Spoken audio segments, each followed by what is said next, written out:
भेरू और हीरालाल फसल खराब होने के बाद अपने घर आ जाते हैं और सारी बात अपनी अपनी पत्नियों को बताते हैं। क्या फसल खराब हो गई? अरे रे रे रे रे, मुझे तो यकीन है ये सब आपके भाई गंगाराम का ही कोई खेल है, वरना आज तक तो कभी मेड टूटी ही नहीं। हाँ दीदी, मुझे भी ऐसा ही लगता है। वो दिखने में ही भोला लगता है लेकिन है नहीं। दीदी, फसल बर्बाद हो गई तो क्या हुआ, अपने पास सेब का पेड़ भी तो है, उसके फलों को बेचकर भी तो अच्छी आमदनी हो जाएगी। हाँ रूपा, तुमने बिल्कुल सही कहा, पर अभी सेबों को पकने में कम से कम 1 महीना और लगेगा। हाँ भाभी, जब सेब पक जाएंगे तब उनको बाजार ले जाकर अच्छे पैसे कमा सकते हैं, क्यों भैया? हाँ हीरा, तुम बिल्कुल ठीक कह रहे हो। अब तो यही रास्ता बचा है, वरना हमारे भूखे मरने की नौबत आ जाएगी। अरे सूरज के बापू, आपने तो गजब कर दिया मेड तोड़कर। जैसी करनी वैसी भरनी, ये उन्हीं के कुकर्मों का फल है। अरे हाँ रमा, फल से याद आया, आज रात मुझे एक और गजब काम करना है। क्या? एक और काम? अब क्या रह गया? कहीं लेने के देने ना पड़ जाए। अगर पकड़े गए तो सीधे राजा के पास ले जाएंगे वो लोग हमें। अरे तुम देखती जाओ, वो मेरा कुछ नहीं बिगाड़ सकते, मुझ पर विश्वास रखो। अब जैसे ही रात होती है, गंगाराम कुल्हाड़ी लेकर अपनी पत्नी के साथ सेब के पेड़ के पास पहुंच जाता है। अजी, क्या ये वही सेब का पेड़ है? हाँ रमा, यही तो बंटवारे वाला सेब का पेड़ है। एक डाल पर भीरू भैया और एक डाल पर हीरा भैया का अधिकार है। तो फिर हमारा हिस्सा कौन सा है? अरे रमा, मैंने पहले ही तुम्हें बता दिया था कि हमारे हिस्से में सिर्फ जड़ आई है, इसके अलावा और कुछ भी नहीं। अच्छा, तो ये बात है। इस पेड़ की जड़ पर हमारा हक है, इसलिए जड़ को हम काटे या रखे अपनी मर्जी। क्यों, सही कहा ना मैंने? हाँ रमा, बिल्कुल सही समझी हो तुम। इसके बाद गंगाराम कुल्हाड़ी लेकर पेड़ की जड़ को काट देता है तो सेब का पेड़ नीचे जमीन पर गिर जाता है, जिसके कारण तेज आवाज होने से भेरू और हीरा जल्दी से दौड़कर खेत में पेड़ के पास आ जाते हैं। तब गंगाराम और उसकी पत्नी को दोनों भाई रंगे हाथ पकड़ लेते हैं। अच्छा, तो इन सब के पीछे तू है गंगाराम? तू हमारे साथ ऐसा कर रहा है, अपने भाइयों के साथ? अब तेरी खैर नहीं, तुझे तो इसकी सजा जरूर मिलेगी। हाँ भैया, क्यों ना इन दोनों को हम राजा के पास ले चले, क्या कहते हो? हाँ, बिल्कुल ठीक कहा हीरा तुमने। वहाँ इनको कौड़े की सजा दिलवाएंगे तो इनकी अकल ठिकाने आ जाएगी। हाँ, हमसे पंगा लेना बहुत महंगा पड़ेगा गंगाराम तुम्हें। अजी, ये तो हमें राजा के पास लेके जाने वाले हैं। अब तो हम गए, हमारा कुछ नहीं हो सकता। गंगाराम के पास रमा की बात का कोई जवाब नहीं था। दोनों को रात भर कहीं नहीं जाने देते, फिर सुबह होते ही राजा के दरबार में पेश कर देते हैं। उसके बाद राजा को बताते हैं कैसे गंगाराम और उसकी पत्नी ने मिलकर अपराध किया है। सारी कहानी राजा को सुना देते हैं। ओहो, तो ये बात है। देखो भैरव और हीरालाल, मैंने तुम दोनों की बात सुनी है और तुम्हारा इल्जाम ये है कि तुम्हारा अपना छोटा भाई गंगाराम तुम्हारी फसल को बर्बाद कर दिया, वो भी खेत की मेड़ तोड़कर, और जो फल का पेड़ था उसको भी जड़ से काट दिया। हाँ तो गंगाराम, क्या ये सच है? और सच है तो तुमने ऐसा क्यों किया?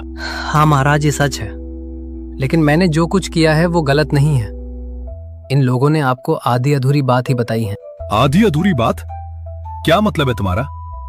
तुम कहना क्या चाहते हो, साफ साफ कहो।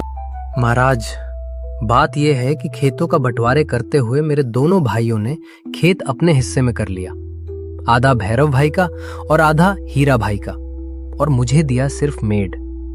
अब मैं अपनी मेड तोड़ूं या रखूं, मेरी मर्जी। इसमें तो किसी को कोई आपत्ति नहीं होना चाहिए ना महाराज? अच्छा चलो मान लिया, लेकिन वो सेब का पेड़ तो उनके खेत में है, जो तुमने काटा है उसका क्या? उसकी तो सजा तुम्हें मिलनी चाहिए ना? हाँ महाराज, अगर आपको लगे मैंने गलती की है तो मुझे बेझिझक सजा दे सकते हैं, लेकिन उस पेड़ की सच्चाई भी आपको जाननी चाहिए। क्या? इस पेड़ के पीछे भी कहानी है? हाँ बताओ बताओ, क्या सच्चाई है इसके पीछे? महाराज, पेड़ की बात यह है कि जब बंटवारा हुआ था तब मेरे दोनों भाइयों ने सेब से लदा ऊपर का पेड़ अपने हिस्से ले लिया और मुझे पेड़ के नाम पर सिर्फ उसकी जड़ दी गई। अब महाराज जड़ मेरा है, मैं काटूं या रखूं इसमें भी तो मेरी ही मर्जी होगी महाराज, और इसमें भी किसी को हस्तक्षेप करने का कोई अधिकार नहीं है महाराज। अब जड़ मेरी थी और मुझे चाहिए थी तो मैंने इसे काट लिया। अब आप ही बताइए, मैंने कोई गलती की है? गंगाराम, तुम्हारा कहना भी सही है। तुमने तो ईंट का जवाब पत्थर से देकर खूब बदला लिया है। वाह भाई वाह गंगाराम, मान गए तुमको। तुम भोले दिखते जरूर हो, लेकिन हो नहीं। ये क्या महाराज, आप तो भला इसी की तारीफ करने लगे। हमें न्याय दीजिए महाराज, हमें न्याय दीजिए। मूर्खों, तुम दोनों को शर्म आनी चाहिए। अरे अपने छोटे भाई के साथ ऐसा अन्याय कौन करता है? शक्ल तो देखो इनकी। न्याय चाहिए इन्हें, न्याय। इससे पहले कि मुझे गुस्सा आए और मैं तुम दोनों को कोड़े मरवाऊं, निकल जाओ मेरी आंखों के सामने से, निकल जाओ। महाराज ने इतना बोला ही था, भैरव और हीरा दुम दबाकर यहाँ से निकल जाते हैं। उस भिखारी गंगाराम की इतनी हिम्मत, उसने सरेआम हमें बेइज्जत करवाया। मैं उसे नहीं छोड़ूंगा, नहीं छोड़ूंगा। हाँ भैया, आपकी गांव में कितनी इज्जत थी, सब एक झटके में उसने मिट्टी में मिला दिया। उसे बिल्कुल नहीं छोड़ना भैया। सब मिट्टी में मिल गया हीरा, सब मिट्टी में मिल गया। सबक तो उसे सिखाना ही पड़ेगा, वरना उसके पंख निकल आएंगे। हाँ भैया, लेकिन उसको सबक सिखाए कैसे, मेरे तो कुछ समझ में नहीं आ रहा। वो सब मेरे पर छोड़ दे। गंगाराम और उसकी पत्नी रोज मुखिया के खेत में काम करने जाते हैं। उन्हें क्या पता उनका बेटा दिन भर क्या करता है, कहाँ जाता है। अब आएगा मजा। इसका क्या मतलब है भैया, मैं कुछ समझा नहीं। अरे हीरा, किसी को बर्बाद करना है तो उसकी औलाद को गलत काम सिखा दो, बस फिर देखो रोज रोज तमाशे। वाह भैया वाह, आप भी कम नहीं हो। इधर गंगाराम और उसकी पत्नी रोज की तरह मुखिया के खेतों पर काम करने जाते हैं और दोपहर को भैरव मौका देखकर गंगाराम के बेटे के पास चला जाता है। तब भैरव सूरज को पैसे का लालच देकर गलत काम करने को बोलता है, लेकिन था तो ये गंगाराम का बेटा गलत काम कैसे करता। उसके बाद जब रात हुई तो गंगाराम और रमा घर आते हैं। तब सूरज अपने माता पिता को सारी बात बताता है। यह सुनकर गंगाराम को बहुत गुस्सा आता है। उसके बाद गंगाराम सीधा उनके घर पहुंच जाता है। अरे गंगाराम, अब यहाँ क्या लेने आया है? हमारी फसल बर्बाद करके तुझे अभी तक चैन नहीं मिला है, जो यहाँ भी चला आया? भैया मुझे तो लगता है ये अब यहाँ कोई नए मंसूबे से आया है, हमें सावधान रहना होगा। मैं तुम लोगों की तरह नहीं हूँ। अरे मंसूबे तो तुम लोग बना रहे हो। पहले मुझे बेघर कर दिया और अब मेरे बेटे को बुरी संगत में डालना चाहते हो। भैरव भाई, आज आपने मेरे बेटे को जो कहा वो बिल्कुल ठीक नहीं है। अब इसका हर्जाना तो आपको चुकाना पड़ेगा। मैं यहाँ अपना हिस्सा लेने आया हूँ। हिस्सा? कैसा हिस्सा? अब तेरा यहाँ कुछ नहीं है। सच बताओ, तुम यहाँ क्या करने आए हो? ऐसे कैसे नहीं है हिस्सा? मैं यहाँ अपनी छत लेने आया हूँ जो आपने अपने कमरों के ऊपर लगा रखी है। क्यों? वही दी थी ना मुझे बंटवारे में, हैं? अबे अब ये कौन सा तेरा नया नाटक है? अगर तू ये छत ले जाएगा तो हमारे कमरे किस काम के रहेंगे, हैं? हाँ गंगाराम, तू ये छत नहीं तोड़ सकता। अगर छत को हाथ भी लगाया तो इसका अंजाम बहुत बुरा होगा। गंगाराम किसी की भी परवाह किए बगैर घर के ऊपर चढ़ जाता है और छत तोड़ने लग जाता है। छत टूटने के बाद दोनों भाई वापस राजा के पास शिकायत करने पहुंच जाते हैं। अरे तुम दोनों वापस आ गए। कहो अब क्या हुआ? महाराज, वो गंगाराम ने हमारा घर तोड़ दिया। अब हम कहाँ जाएं महाराज? पिछली बार आपने उसे सजा नहीं दी तो उसके पंख निकल आए। अब देखो उसने क्या कर दिया। हाँ महाराज, उसने हमारे घर की सारी छत को तोड़ दिया और कहता है राजा भी मेरा कुछ नहीं बिगाड़ सकता, वो तो मेरे पैर की जूती है। उस गंगाराम की इतनी हिम्मत! सैनिकों, जाओ और उस गंगाराम को तुरंत राज दरबार में हाजिर करो। कुछ देर के बाद सैनिकों ने गंगाराम को पकड़कर राज दरबार में ले आते हैं। गंगाराम, तुम्हारी इतनी हिम्मत कैसे हुई? तुमने इनका घर ही तोड़ दिया। तुम्हें क्या अपने राजा का डर नहीं है? नहीं महाराज, ऐसी बात नहीं है। मैंने कुछ गलत नहीं किया। बंटवारे में मेरे दोनों भाइयों ने घर के कमरे खुद ले लिए और मुझे केवल कमरों के ऊपर की छत दी। अब मैं अपने हिस्से को तोड़ूं या रखूं, ये तो मेरा हक है ना महाराज। इसमें मेरी क्या गलती?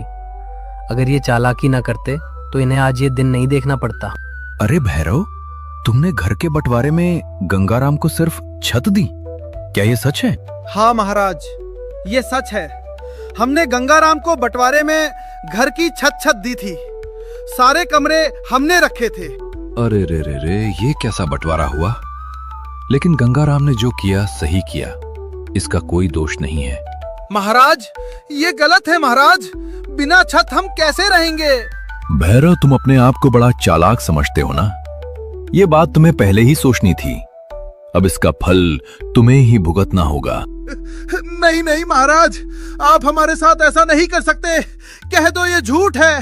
हम कहाँ जाएंगे? सुनो भैरव और हीरा, तुम दोनों ने मेरा और इस राज दरबार का समय खराब किया है और अपने छोटे भाई के साथ बड़ा अन्याय किया है। इसलिए तुम दोनों को इसकी सजा जरूर मिलनी चाहिए। हमें माफ कर दीजिए महाराज, हम लालच में अंधे हो गए थे। आज के बाद हम दोबारा ऐसी गलती कभी नहीं करेंगे।